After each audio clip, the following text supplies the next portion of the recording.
Hi class, and welcome to our lecture on audience analysis, ethical speaking, and using appropriate language. So what does it mean to be an ethical communicator? This is usually a question that I pose to the class. Many people say that an ethical communicator is somebody who communicates by telling the truth, somebody who has good intentions, or someone who's honest. So why is it important that we communicate ethically? And do we have a responsibility to our audience to communicate in an ethical way? I would argue yes, ethical speaking is the way to go.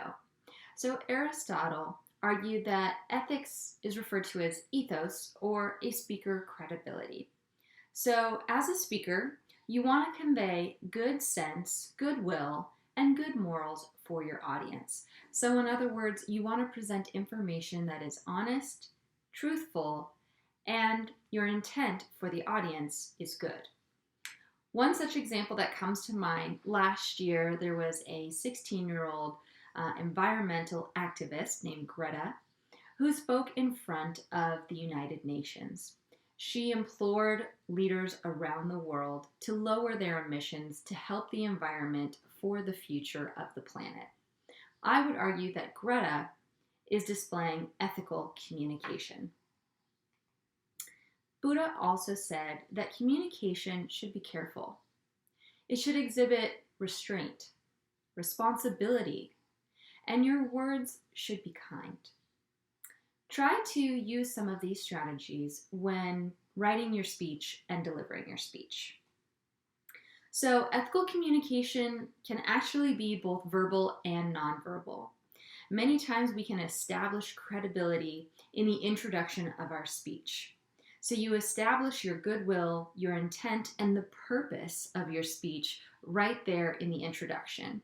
It's always best to be upfront and honest with your audience about what your intentions are for the speech. For example, if you're giving a persuasive speech, you want to make sure that you state clearly in your thesis what your position on the topic is. Today, I'm going to talk to my audience about ethical consumption of animal products, and I would implore you to try a vegan diet.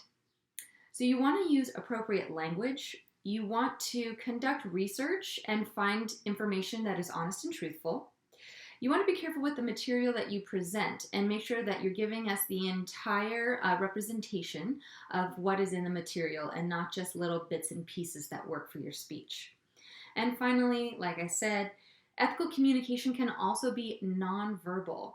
So you want to make sure that you're delivering in a way that is ethical, which could include things like wearing appropriate attire for your speech. For example, you don't want to wear any clothing that might be distracting or offensive to your audience.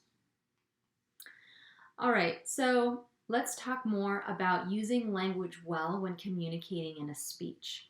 So the definition of language is a system of symbols, we call these letters and words, that we use to think about and communicate our own experiences and feelings. Language holds different meaning for every person. So when I say the word dog, what do you think of? What comes to mind? You might think of your own dog. You might think of a dog that you want. Me personally, I thought of a book by Dr. Seuss called Go Dog Go. This was a book that my mother read to me when I was a young child. So even a word as simple as dog can hold meaning for other people in the class. When talking about sensitive subjects, you want to make sure that the words that you're using match the mood or the occasion. For example, if you're giving a speech on domestic violence, you want to be very careful with your language choices. I had a coworker when I was working at the Marriott Hotel, and I meant to say gotcha, like good job. And when I said the word gotcha, she really took offense to it.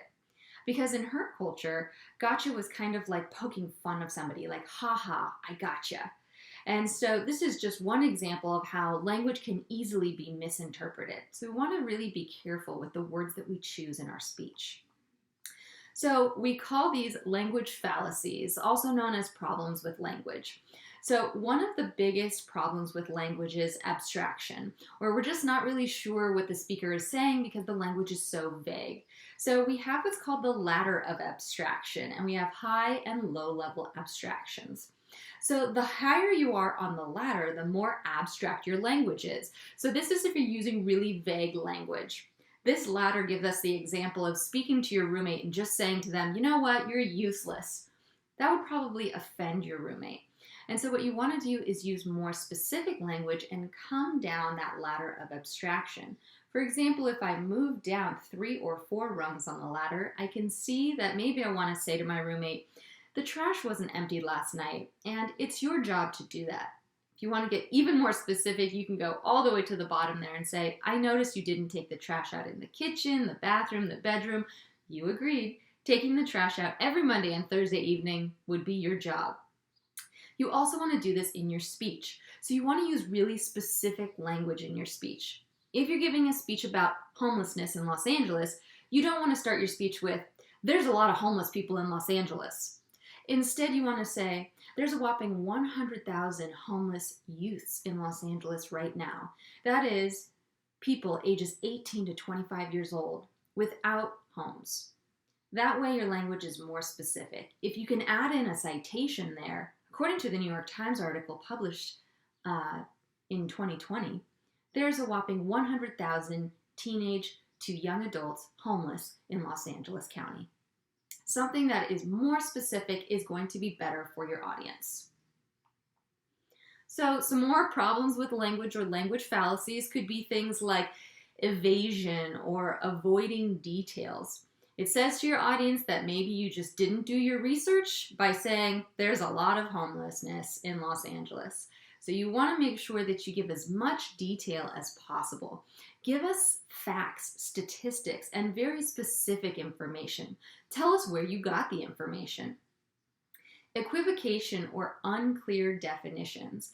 Let's say you're talking about a more complicated topic. Let's say you're talking about the Bitcoin. You want to really be specific. Define what that is for your audience versus giving us unclear definitions. Euphemisms or words or phrases that often substitute sensitive terms can also be confusing. So maybe you say the word procedure instead of surgery. So make sure that you're not using these euphemisms in your speech so that you don't confuse your audience. And then finally, this is a really big one, slang and jargon.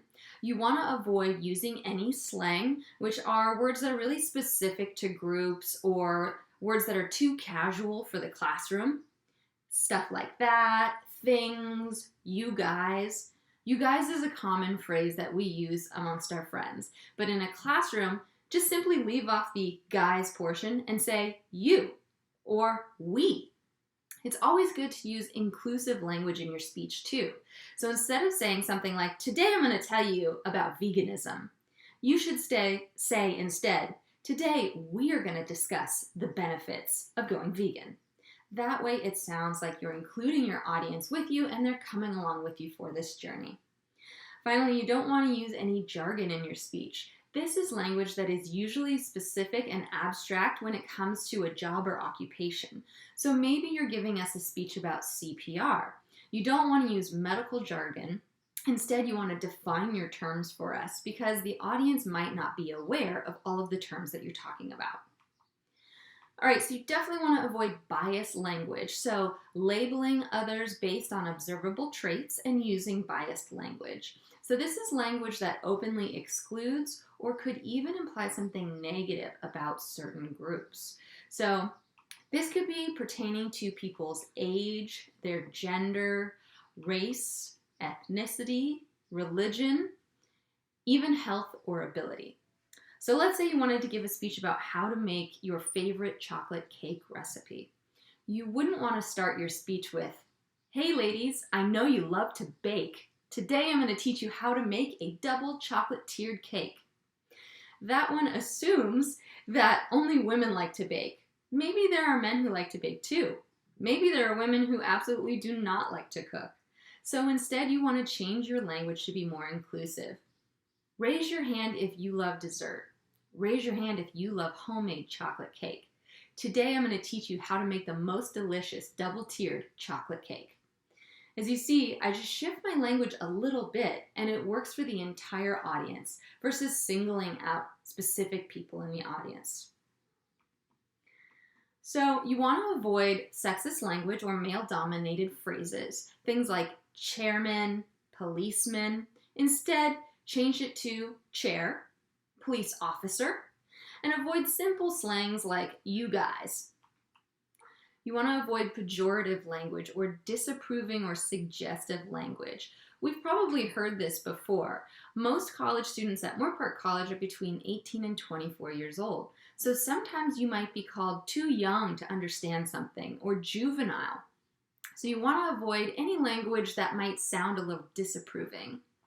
And then finally, avoid taboo language. So these are words or phrases that could be offensive, again, referring to things like race, someone's sexual orientation, or nationality or country of origin. So you want to avoid words like gay, oriental, Indian, unless of course you're referring to somebody from India. I'll give you some examples of words that you can use that are more politically correct in just a second.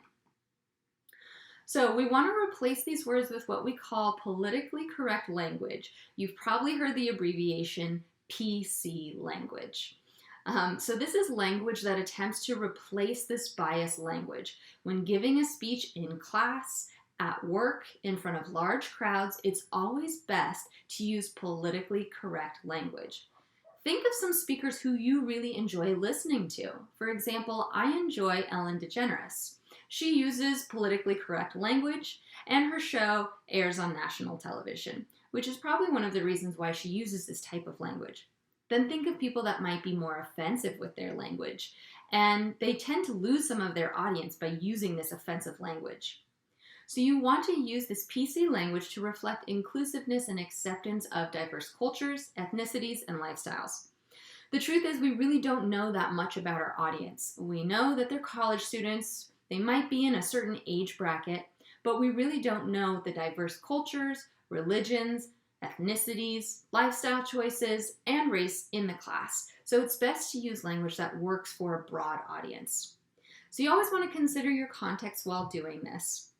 Some PC language that you can use to replace some of these pejorative words would be mentally challenged instead of retarded, disabled, elder or senior versus old, senile, or geriatric.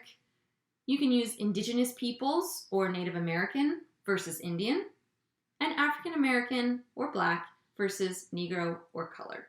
You can also use the phrase person of color. That's been used a lot this year. Okay, so now that you know how to be an ethical speaker, one of the things that we want to do is conduct audience analysis. So conducting audience analysis is looking at your audience and trying to relate your speech topic to that particular audience and also engaging them and giving them a good reason to listen. So if you recall from our very first lesson, public speaking includes a speaker, an audience, and a reason for speaking or a specific message. So once you have your reason for speaking, you then want to relate your topic to your audience. All right, so audience analysis means getting to know your audience members or who's listening to your speech. You want to consider your speech topic and the speech occasion. So for example, if I was going to give a speech on Social Security to a lot of college students, they probably wouldn't find this interesting. But if I gave a speech on how to obtain free tuition, then students might perk up a little bit. So it's really important in getting your audience's attention and focus throughout your speech. So number one is you want to choose a really good topic that you find interesting and that also your audience finds interesting. So we also call this giving your audience a reason to listen. If you look at our sample outline, in the introduction, you have your attention-grabbing statement, you have a credibility statement, which is why you're credible on the topic and why this is an important topic, and then you have a relevance to audience. This is where you want to relate your topic to your specific audience and give them a good reason to listen to your speech. Why should your audience care about going vegan? What does it have to do with them and their lives? You want to give them that reason to listen right there in the introduction of your speech. As a pro tip, It's always great to memorize your introduction and conclusion. I do allow you to use note cards in the class, but if you can try to memorize the majority of your speech, you'll be a more credible speaker. All right, so what is audience analysis and how do we conduct audience analysis? So first, it requires understanding of your audience expectations. If you were to go to a wedding, for example, you might assume that maybe 4 or 5 people are giving speeches. You might assume that it's the maid of honor, the best man, maybe the father or mother of the bride and groom. They're probably going to talk about how the couple met, how they fell in love, how they're so happy for them. There are also things that the audience expects, like you don't want to say anything about their dating history, for example. You want to keep the speech to a certain time length. So if you really think about these things, given the situation, your audience probably already has expectations for this speech.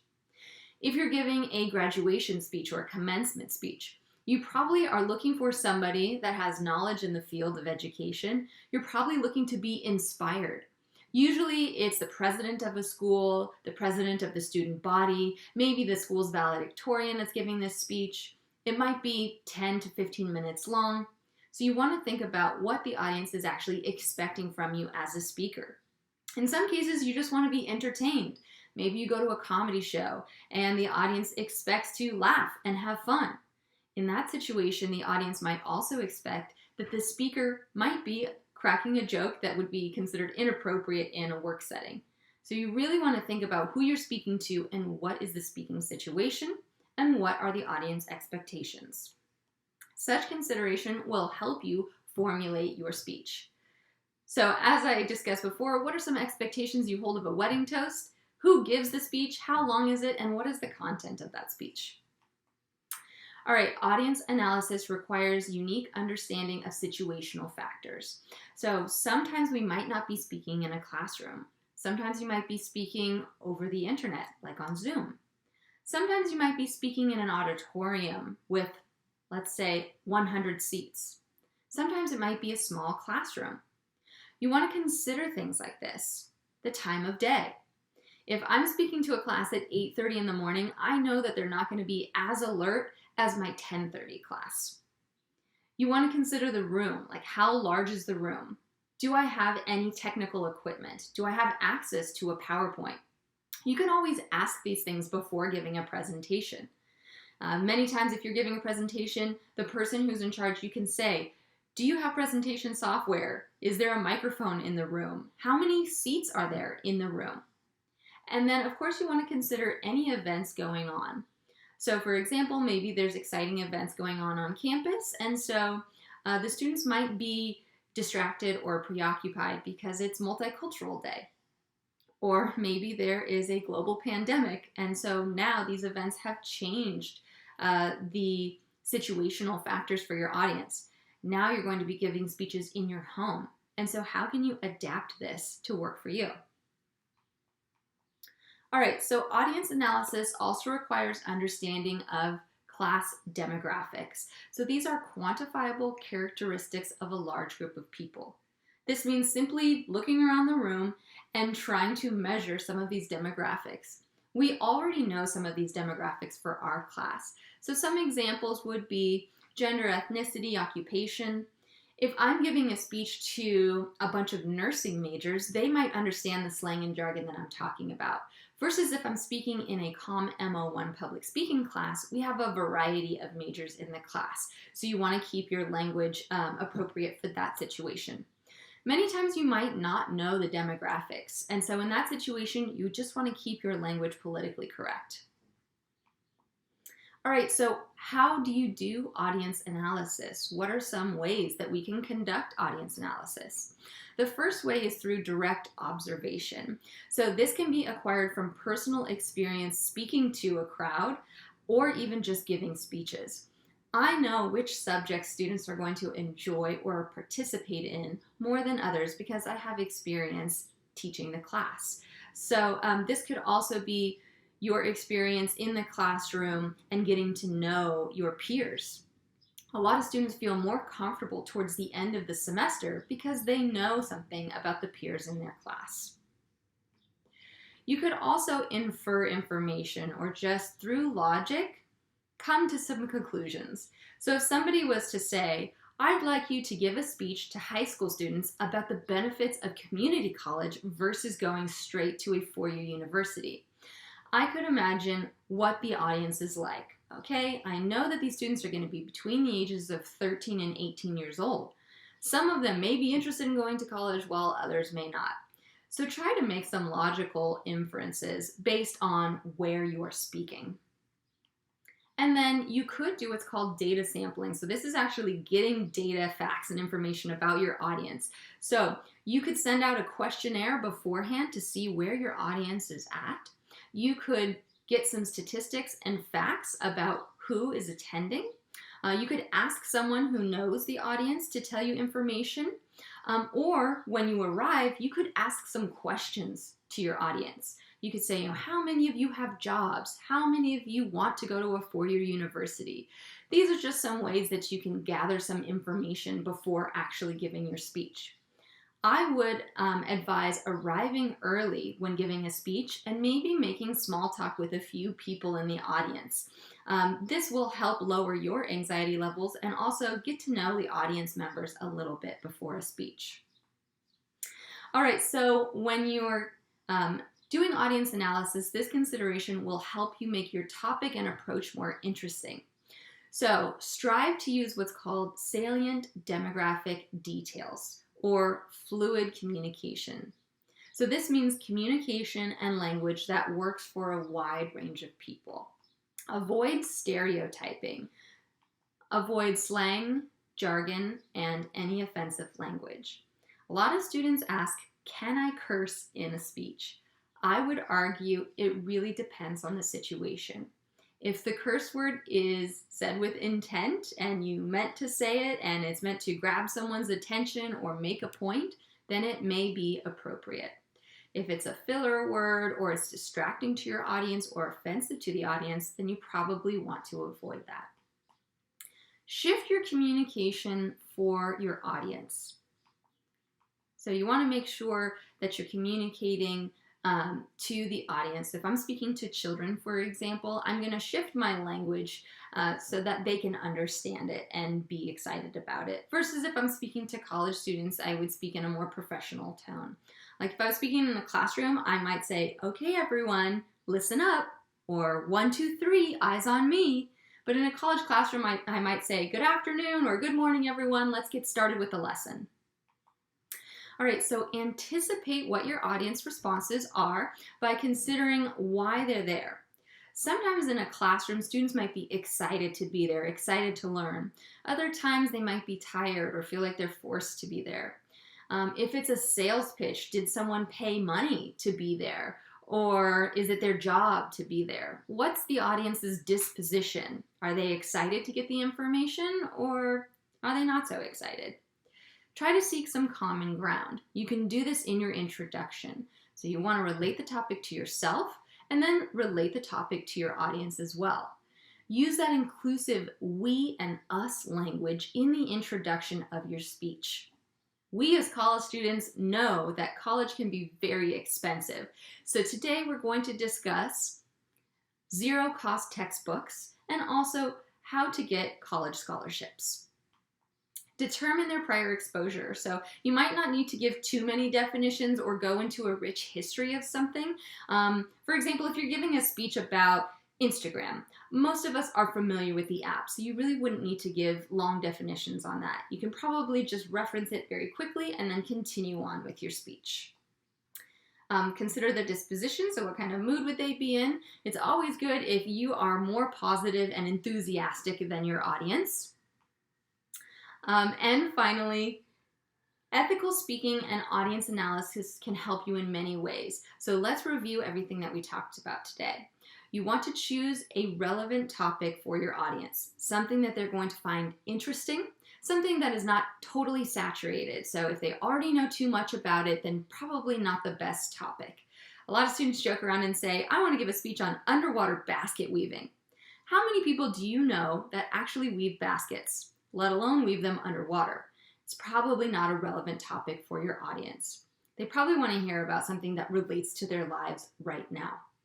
For example, I had a student give a speech this year on the importance of washing your hands, which is a relevant topic to our audience. Conduct ethical research, so make sure the information that you're finding is truthful. Try to find scholarly resources if you can. If you're using popular resources, make sure you can find the information and fact check it in multiple places. Avoid websites like a Wikipedia. Make sure that you can find the author, the date, and where the information was published.